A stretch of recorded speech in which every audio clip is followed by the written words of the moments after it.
बरवाला कांड के बाद उसी आश्रम से संत रामपाल जी को पुलिस ने अरेस्ट किया। और भाई और बहनों, एक मजे की बात बता दूं, जब पुलिस प्रशासन अंदर आश्रम में गया, गुरुजी उसी कमरे के अंदर, जिस कमरे में मैनेजमेंट ने गुरुजी को बांध के रखा हुआ था, उनको बंधक रखा हुआ था, उसी कमरे में गुरुजी बेड के ऊपर आराम से लेट रहे थे। और एक पुस्तक उनके हाथ में थी, जो उस समय अखबार में आई थी, गुरुजी के लेटे हुए की पूरी फोटो। और हाथ में जो पुस्तक थी वो कौन सी थी पता है? जैसे करनी वैसे भरनी, भोगेगा अपना किया रे। उस पुस्तक को गुरुजी एक हाथ यूं लगा के और लंबे लेट के बेड पे पैर रख के यूं पढ़ रहे थे। जब पुलिस प्रशासन ने ताला खोला, गुरुजी अंदर गए तो परमात्मा आराम से लेटे हुए पुस्तक पढ़ रहे थे। पुस्तक के अखबार में आया था, पुस्तक का नाम दिखाई दे रहा था, भोगेगा अपना किया रे। और आराम से गुरुजी फिर पुलिस प्रशासन के साथ में गए। और फिर क्या कहा गुरुजी ने? जब मीडिया वालों ने संत रामपाल जी से सवाल किए कि इतने गुंडे तुमने खड़े कर रखे थे, तुम उनकी आड़ में छिपे रहे, तो गुरुजी ने क्या स्टेटमेंट दिया? संत रामपाल जी ने जो जय गुरुदेव जी जा जाके लोगों को बता रहे थे, वही सच्चाई उसी मैनेजमेंट के बारे में, उसी राष्ट्रीय समाज सेवा समिति के बारे में संत रामपाल जी पूरी दुनिया के सामने मीडिया को क्या कह रहे हैं? पूरा पाखंड खोल दिया मैनेजमेंट का कि राष्ट्रीय समाज सेवा समिति दोषी है या संत रामपाल जी दोषी हैं। सुनिए। तो इतने इल्जाम है सर, तो इतने इल्जाम झूठे कैसे हैं आपके ऊपर? आपके गुंडे इतने खड़े थे वहाँ पे, हजारों आदमी हरियाणा पुलिस से मेरे नीचे राष्ट्रीय समाज सेवा समिति। नहीं तो आपके मीडिया वाला कह रहे हैं कि बाबा वहां पे इतने गुंडे खड़े थे आपके वहां पे। मीडिया वाले ने कहा कि बाबा आपके ऊपर जो मुकदमे लगे हुए हैं, तो गुरुजी ने कहा कि सब झूठे हैं।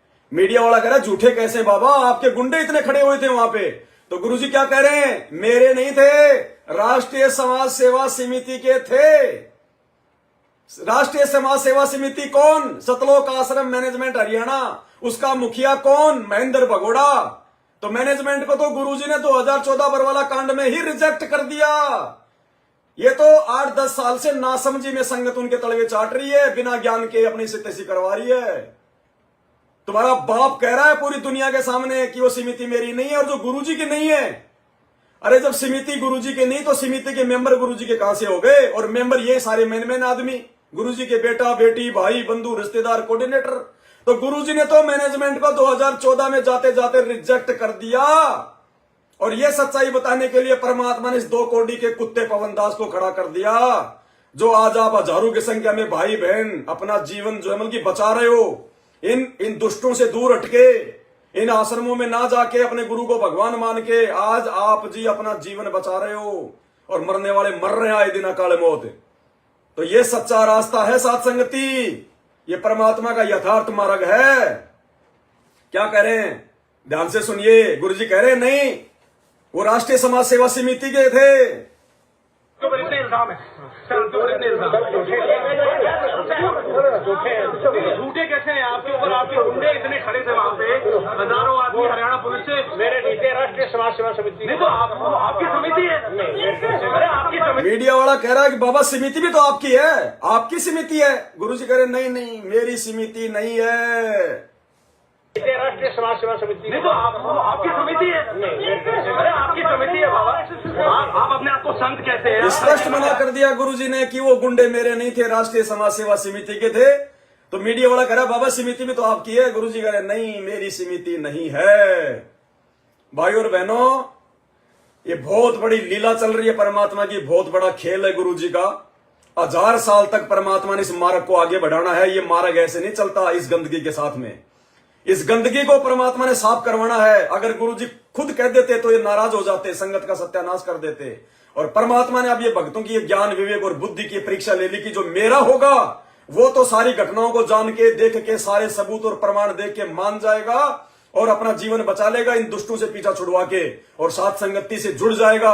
और जो काल का होगा वो तो भाई अपना सत्यानाश करवा के रहेगा, अपनी साकल तुड़वा के रहेगा। तो ये स्टेटमेंट है। आगे भी थोड़ा वीडियो है, जय गुरुदेव का बहुत कुछ उन्होंने संगत को डांटा है, उन्होंने फटकारा है, लेकिन अब इतना समय नहीं है। जाते जाते दास आपको उस महेंद्र भगोड़े का एक सबूत और दे देता कि कितना बड़ा काल का दूत है, कितना बड़ा काल का एजेंट है। और आपके अच्छे से समझ में आ जाएगा कि हाँ, गुरुजी को रास्ते से हटा के खुद ये गुरु बनना चाह रहा था। मेरी और महेंद्र की एक बार बात हुई तो महेंद्र ने क्या कहा कि पवन दास मैंने सुना है कि तू गुरुजी के पास में प्रार्थना भेज रहा है मैनेजमेंट की। तो फिर महेंद्र कह रहा कि गुरुजी से प्रार्थना होने के बाद भी मेरी मंजूरी जरूरी है। यानी गुरुजी से कोई प्रार्थना करेगा, गुरुजी का जो आदेश आएगा उस आदेश को मानना है कि नहीं मानना, कहते हैं मेरी मंजूरी लेनी पड़ेगी। गुरुजी से अरदास होने के बाद भी मेरे से प्रार्थना करनी पड़ेगी। यानी गुरुजी से बड़ा हो गया, गुरुजी के आदेश देने के बाद भी इसकी मंजूरी लेनी पड़ेगी कि गुरुजी ने जो आदेश दिया है वो काम हम करें ना करें। महेंद्र जी आप बताओ क्या कह रहा है ये काल एजेंट। मुझ पवन दास के साथ वार्ता 2 मिनट की ऑडियो ध्यान से सुन लो। सही तो कौन से बोल रहे हैं क्या? हाँ जी अमर मोहल्ला बोल रहा है। कैसे हो? जी भगत जी। हेलो। हाँ जी भगत जी बताएं। हाँ कैसे हो? ठीक हो? दया भगत जी परमात्मा जी। वो क्या चक्कर मैसेज मैसेज होगा है भगत जी? मैसेज मैसेज क्या चक्कर पर देंगे सब लोगों को आपस में? नहीं भगत जी पता नहीं, वो आज उनसे नवीन भगत जी से बातचीत हुई थी तो काफी कुछ उन्होंने जो मतलब व्हाट्सएप पे भी मतलब फैला दिया इस तरीके से, जबकि दास की तो दास ने तो ऐसी कोई गलती भी नहीं की। ऐसा है ना, मैं प्रोसीजर बताऊंगा आपको, ठीक है जी। ना? ऐसे ना उस आपस में इसका काल घुस जाएगा सब में। जैसे भी कोई मैसेज आता है वो गुरु जी के थ्रू मेरे पास आता है, मेरे के पास आता है। जी भगत जी जी। तो हम ऐसा करेंगे, सिस्टम बनाएंगे, लिंक बनाएंगे आपको। मैं लिंक बोलूंगा भाई आपके लिंक माफ करो, बाकी अपने नाम से मेरे नाम से सुविधा को दे दो, तो वो वापस प्लस कर दिया सबको। जी भगत ठीक है ना? जी जी जी। तो मैं नवीन को बोलता हूँ भाई वो आपसे भी लिंक करे और स्टोर बनाओ, आपस में लिंक बनाए, दोनों क्या दिक्कत है? बिल्कुल भगत जी मिलकर सेवा करनी, मालिक के भी तो यही आदेश है भाई, मिलकर मिलजुल के करना सबको, हाँ है ना? और ना ऐसा नहीं ना जैसे आप कहते हो, मैंने सुना कि आपका व्हाट्सएप का वो रिकॉर्डिंग है जी। मैं शनिवार को दोबारा प्रार्थना कराऊंगा। प्रार्थना के बाद भी मेरी मंजूरी जरूरी है किसी प्रकार की। प्रार्थना के बाद भी मेरी मंजूरी जरूरी है। कह रहा मैंने तेरा व्हाट्सएप पे वो देखा था मैसेज की मैं गुरुजी से प्रार्थना करवाऊंगा। तो कह रहा कि गुरुजी से प्रार्थना के बाद भी मेरी मंजूरी जरूरी है। ध्यान से सुन लो।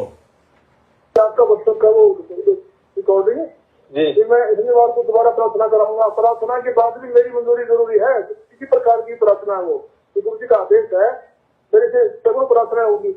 गुरुजी का नाम ले रहा है कि ये गुरुजी का आदेश है कि गुरुजी से भी प्रार्थना होने के बाद मेरे से जरूर प्रार्थना होगी। अरे जब गुरु ने आदेश दे दिया तो भगत किसी और से क्या आदेश लेगा? लेकिन ये काल का एजेंट है। कहते हैं साधु शब्दा परखिए, दुख पड़े घर नार, सूर वीर जद जानिए जब रण बाजे तलवार। और परमात्मा कहते हैं वाणी ही से निकले कुटिल घात की नीत, अंदर की करने की निकले मुंह से बात। इसके मुंह से खुद निकल गई है कि गुरुजी से प्रार्थना होने के बाद भी मेरी मंजूरी जरूरी है। तो भैया गुरुजी बड़े हुए या महेंद्र दास जी बड़े हुए, ये आंख के अंधे, कान के बहरे, दिमाग के बोधे संगत वालों खुद समझ लेना ये कितना बड़ा काल का एजेंट, कितना बड़ा षड्यंत्रकारी। अरे जो ये कह दे कि गुरुजी से आज्ञा होने के बाद, गुरुजी से प्रार्थना होने के बाद मेरी मंजूरी जरूरी है, तो गुरुजी बड़ा हुआ या महेंद्र बड़ा हुआ? और सुन लो एक बार। मैंने सुना कि आपका व्हाट्सएप का वो रिकॉर्डिंग है जी। मैं शनिवार को दोबारा प्रार्थना कराऊंगा। प्रार्थना के बाद भी मेरी मंजूरी जरूरी है किसी प्रकार की प्रार्थना हो, गुरु जी का आदेश है, मेरे से सगुण प्रार्थना होगी। भगत तो फाइनल भगत जी दास के कहाँ प्रार्थना कराएगा, किससे कराएगा? वो तो जब भगत जी इतनी बातें बोल रहे थे तो जो हमारे दास ने उनको बोली है बात। आपको मैं क्या कह रहा हूँ, मैं आपको कह रहा हूँ, मैं उनको बोलूंगा अपने नवीन को भी। भाई और बहनों कुछ भी बाकी नहीं है। और यही बात दास 9 साल से न जाने कितने वीडियो बना बना के इस मैनेजमेंट में समझा चुका है। लेकिन आज का वीडियो नए भगत भाई बहनों के लिए बनाना बहुत जरूरी था।